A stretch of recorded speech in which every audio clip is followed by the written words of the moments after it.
So, this might be a story about you too. About the ways you feel awkward about, embarrassed by, or ashamed of parts of your identity, or the way fear holds you back and stops you from attempting to dream big. Diversity can be tricky. The very things that make us stunningly unique can also be the things we hide in the closet because they cause us to feel different from the crowd. The shapes these differences take are as diverse as we are. Perhaps it's that you can't talk about your struggles with mental health. You're dealing with anxiety or depression and don't want colleagues at work to know. That part of your identity is firmly locked in the closet, even though deep down you wish you could be open about it. Or maybe you've always known you are trans, but haven't dared tell anyone, fearful that no one in your life will understand. Or maybe your battle is similar to the one I faced. You're gay and terrified to come out. Or perhaps it's about neurodiversity. You're on the autistic spectrum and don't want to mention it, for fear that people will treat or think of you differently. Maybe it's about gender roles. You might be a teenage boy who dreams of becoming a ballet dancer, like the fabulous Billy Elliot. But you're afraid your friends, and enemies, would endlessly tease you and make life unbearable if you chased that dream. Of course, it's totally fine to keep these things private if it feels safer. Only you know what's right for you. Not everyone needs to come out, and you can be perfectly happy, healthy, and whole without taking that step. What is crucial, though, is this. We need to love and accept who we are. It's about making peace with ourselves. It's about finally feeling comfortable in our own skin, not allowing others to make us ashamed or embarrassed of things that are part of our beauty, our diversity, and uniqueness.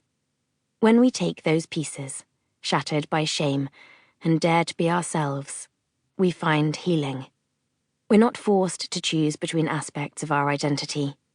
We become whole and undivided.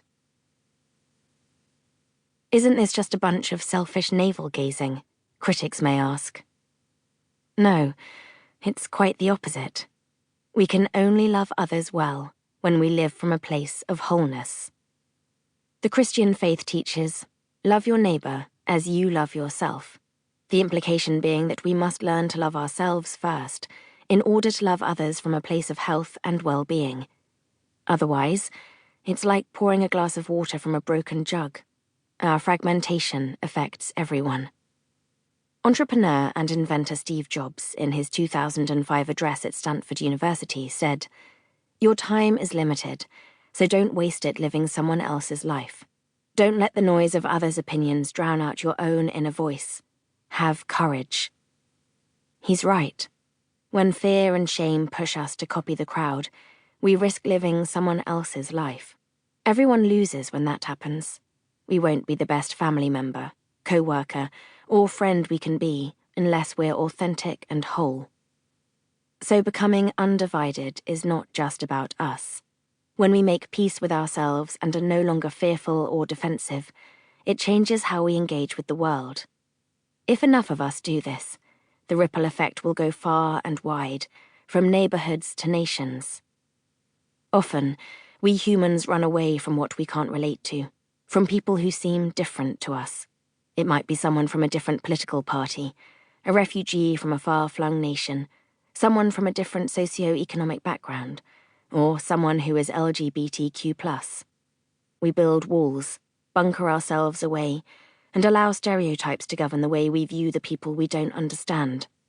This is rife in global politics, and in the church right now, and requires urgent change.